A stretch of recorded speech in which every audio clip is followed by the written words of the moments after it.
What is blood made out of? 45% of the total composition of blood is blood cells. There are 5 types of white blood cells: neutrophils, eosinophils, basophils, monocytes, and lymphocytes. The other cells in the blood are the platelets and the red blood cells. This session will concentrate on the white blood cell called the eosinophil. The session objectives include learning the structure, physiology, and function of the eosinophil. Secondly, how to distinguish the eosinophils in different animal species. And lastly, how to apply this knowledge in solving a forensic case. By the end of this session, you should be able to describe the structure, physiology, and function of the eosinophil, differentiate the eosinophils in different animal species, and apply this knowledge to solve a forensic case. So let's go to the first objective. The characteristics of an eosinophil. The diagram on the right is a model in 3 dimensions of an eosinophil. The one on the right, is a blood smear seen under the microscope.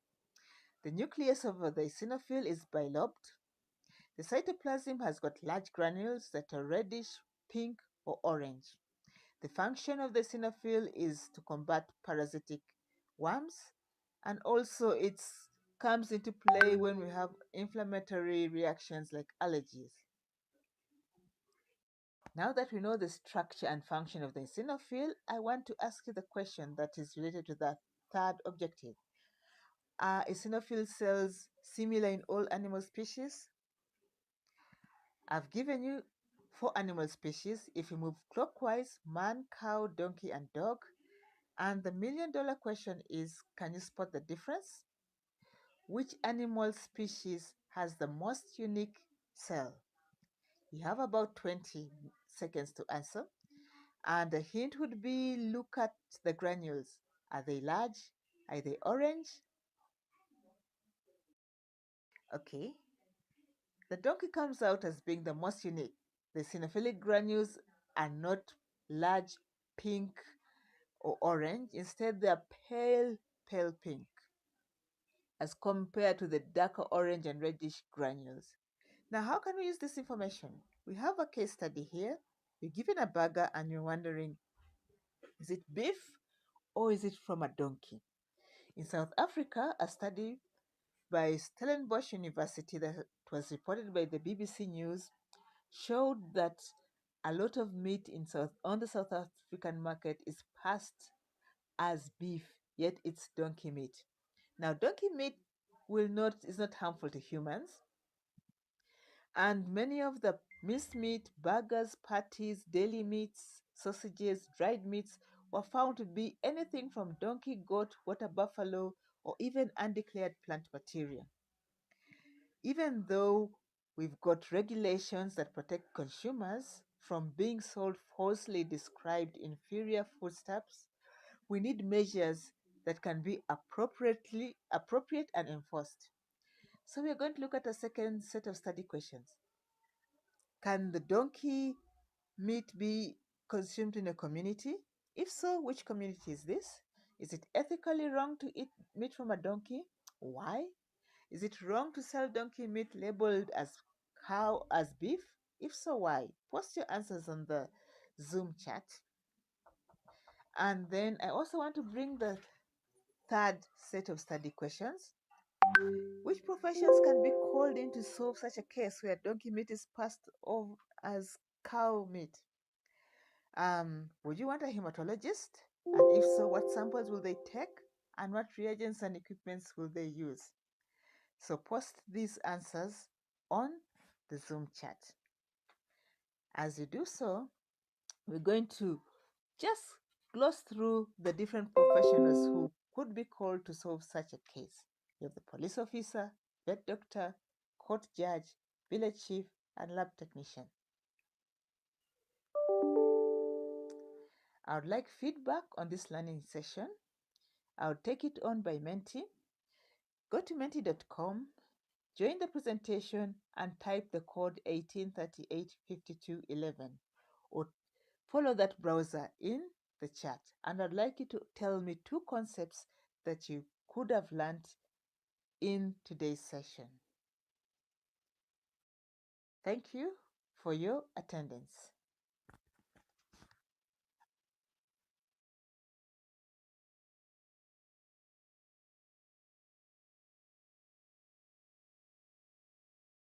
Prof. Hayama, over to you. Thank you very much, Penina. Is Penina here now?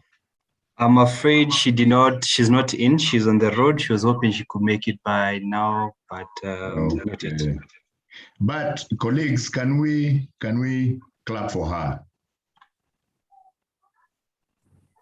Clap for her. Let's see the reactions. Do you want us to show the video again? We are okay. We are okay, fine, thank you. So we could show the next one, Edwin.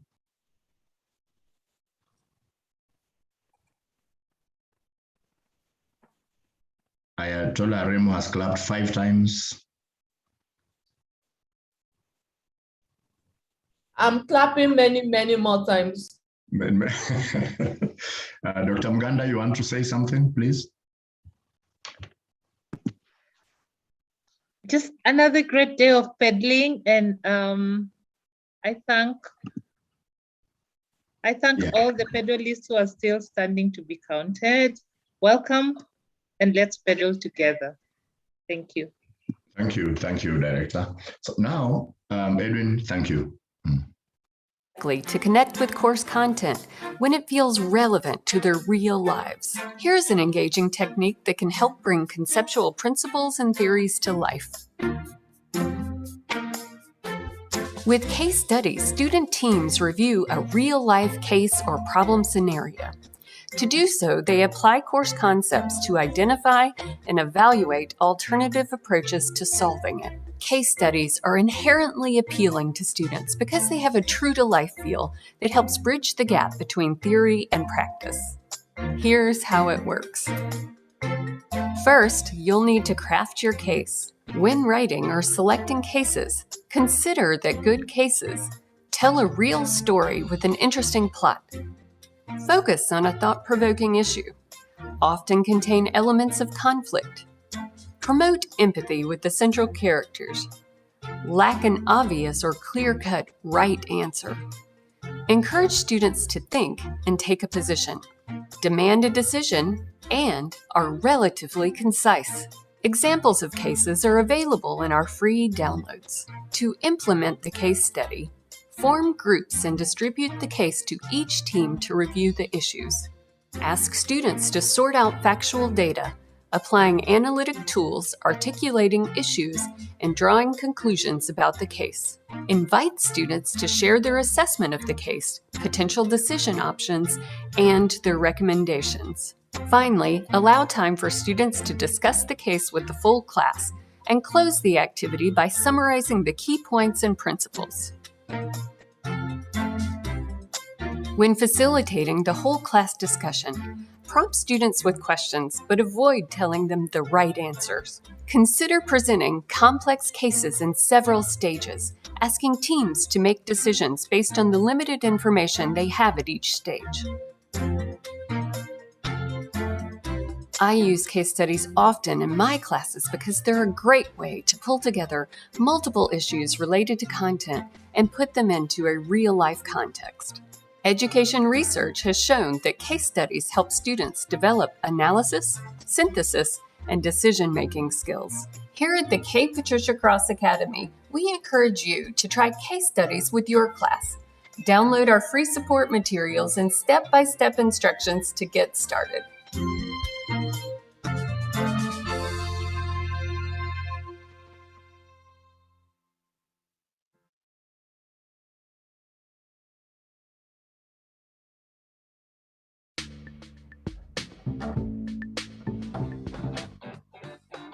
The flipped classroom. Let's reverse where traditional homework and lecture take place. Now, I must warn you beforehand, watching this presentation can literally turn your world upside down. The first thing most educators are going to ask is why flip? Well, here are a couple reasons to consider. With a flipped classroom, the content becomes available to students beyond typical classroom time. Students are now able to access the content anytime. Benefit that comes with viewing content in video format is the ability to stop, pause, play, etc. Students can write down questions about the content at home.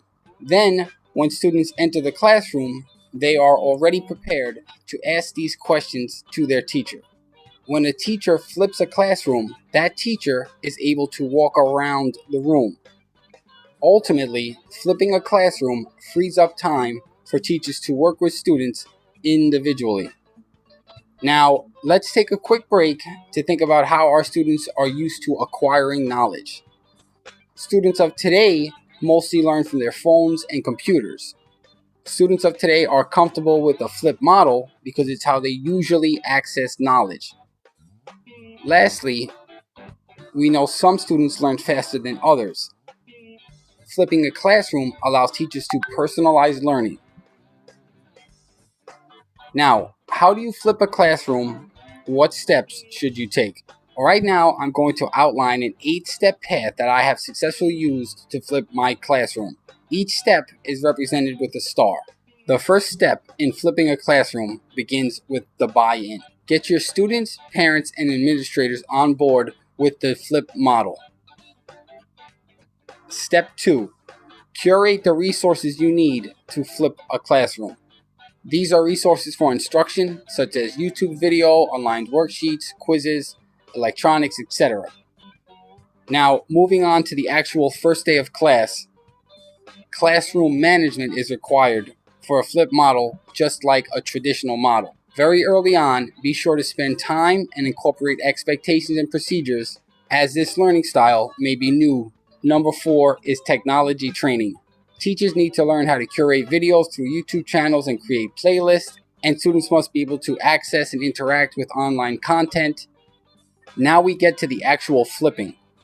And the number 5 is assign content for homework. Students will access content through videos, hyperdocs, interactive PowerPoints, slides, and much more. Next up, number 6. Students work on problems during class time. Students get to work on the application of skills in class, where a teacher walks around the room and facilitates and helps students as needed. Moving on to number 7, independent learning. With a flipped classroom, students become independent learners and have the ability to move through the curriculum at their own pace. And the last star in the sky, number 8, peer tutoring. Pair up your advanced students who mastered the content beforehand with students having a hard time completing the problems. So, what does it actually look like? The traditional model has students attending school where content is delivered by teachers, and students going home to work on problems. But here we are getting rid of that model and replacing it with a flip model. In the flip model, students work on problems when they are at school, and when students are at home, content is delivered online.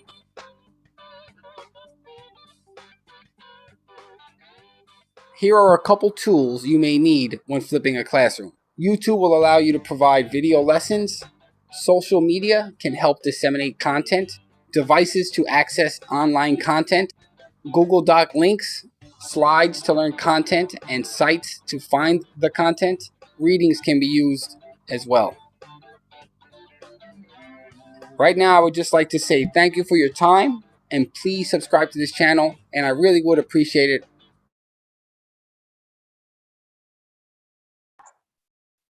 Prof, perhaps we could get started. Okay, thank you very much, Edwin, for showing us the 3 videos. The first one was on question and answer. Penina uses a stimulus variation, different types of stimulus, videos, color to make the point. We saw one on case method, and the last one on flipped classroom. So just before Simon sends us to our groups, just allow me to go over again what we want to do, because Simon is ready. We want to do micro teaching. We want to go to our groups. So he's going to send us to groups of 8 to 10 or less, because now I see we are 82. And then in the group, what each one of us will try to do is micro teaching. You have a template of the plan you have. Now you'll not show your colleagues the plan, but it's just your own guide to teach your colleagues. Treat them like you treat first year, undergraduate, PhD class, whichever class you're teaching, treat them that, and they will play that role. What they don't understand, they will ask you, explain to them. Then in the same group you are in, your colleagues will evaluate your teaching. You'll also have a chance to also say, what is it I did? What is it I did wrong? But focus on the strategy that you use. Is it case method? Is it role play? Whatever you are using, what is it? Ask yourself that question, because it's just a learning experience we are going through. There will be a resource person or two in your group. They will not be teaching you. They will be able just to guide on what we need to do to improve our teaching. So you have planned. The emphasis is on the tool that you're going to use. The emphasis is on the strategy that you're going to use. And finally, do you attain the outcomes that you have set out to do? So I want now to move over to Simon Wanda to break us up. Simon. Thank you, Prof. Thank you. We have 90 minutes in the rooms. 90 minutes, we're going to have breakout rooms to teach. Remember, resource persons, you'll do the recording, you'll identify the name of the room. Room 1, you have Brenda and you have Professor Haemba. Room 2, you have Remy and Josephine. Room 3, you have Obosi and Betty. Room 4, you have Justine, Didi, and Aremu. Group 5, you have Kola, Jonathan, and Eunice. Group 6, you have Oye, Esther, and Connie. Group 7, you have Harriet and Michael Alimbwa. Group 8, you have Leah and Raphael. Group 9, you have Bessie and Bonaventure. Don't worry about the transcription. They don't know your names. Okay, group 9, you have Bessie, Bonaventure, and Jared Ongaro. And then lastly, group 10, you have Patricia, Fred Jonyo, and Olutayo. The other resource persons who have not named will just find themselves in the groups. So you have 90 minutes there. Prof, you want to say something, or should I send them to the rooms? No, just send us to the rooms, please. Okay, happy micro teaching.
Colleagues,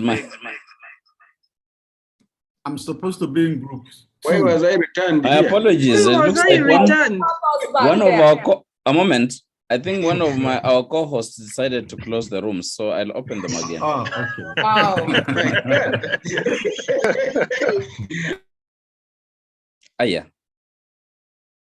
Who is this, honestly?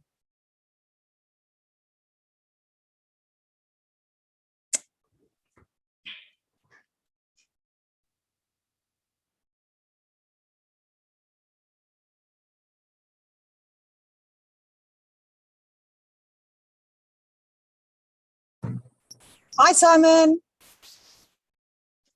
Hi, Natasha. How are you? I'm just struggling with the co-hosts who have become chaotic today. Oh, yeah. I saw you last year, right? Yeah. So I'm now in Limpopo, and there's nothing but flatness. So yeah, I see. I'm not staying on for too long. So being dropped off and on. I gather people are in breakout groups. Yes, they are. Okay. And you're supposed to be in 3, but I'll assign you there. Okay. Someone interfered with the breakout, so Oh, they're back. So I want to okay. reassign again. So let me move you to group Okay. 3 so that you can listen in. So What's happening yes. again? I'm So speaking just to everybody, before you- Natasha. I'm speaking to everybody now. Simon, what is happening? What is happening? One We of are the back. co-hosts, I think, colleagues, a moment, colleagues. Yes. Please don't touch anything about breakout rooms. Just Wow. leave it to me. Don't close rooms. Don't open rooms. Don't close them. Just leave them. That is an interesting thing today. Eh? Who Wow. is currently in the room? It is an aha moment. Oh, yes. Please, don't do anything on the rooms. Don't close Yeah. them. Don't open them. Don't do anything. Just go and Yes. listen. My Let's aha stay moment. there. All right, I'm opening them again. No, Simon.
Recording in progress.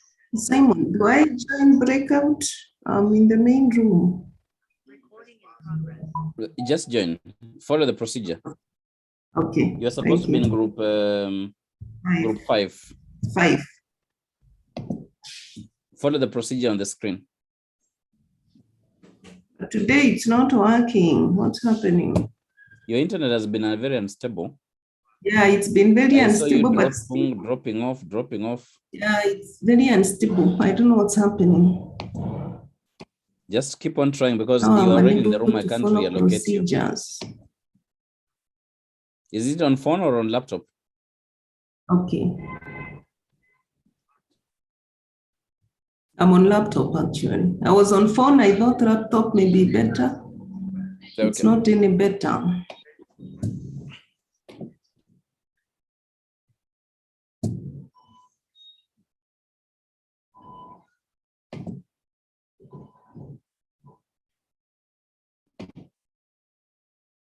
Okay, I think it's working now.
Hi, Simon. I need to be crowned, Simon, to go and record.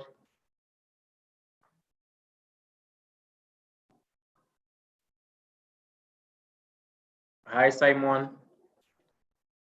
This is the Yes, crowning Jagat, are room. you okay? I need to be crowned to go and record. And are you sure you're not? I tried, I was not able. Are you sure you're not? Oh, have you crowned me now? You didn't see a message. Huh? Check. Yes, you are. Okay. Great. Thank you. Now go back. Oh, okay, good. That was group 5. Thank you.